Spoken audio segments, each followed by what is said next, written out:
Let's learn how to use Sora OpenAI. If you want to know how to use Sora OpenAI, then follow this step-by-step video till the end. First, you will need to sign up. So, go to the OpenAI website and sign up by providing your email, password, and phone verification. Then verify your email to activate your account. Now, to create videos with Sora AI, access Sora AI through the OpenAI dashboard.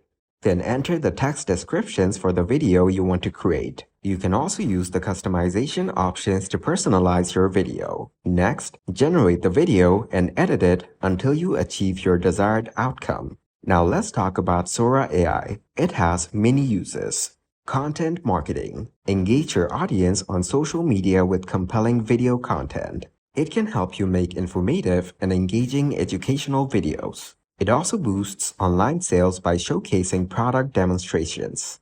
Connect with your audience by personalizing stories and presentations. However, there are some limitations to consider.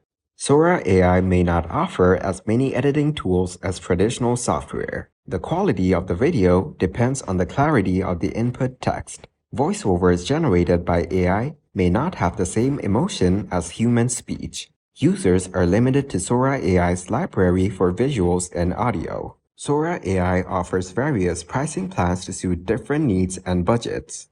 For the best results, focus on creating scripts that will engage your audience.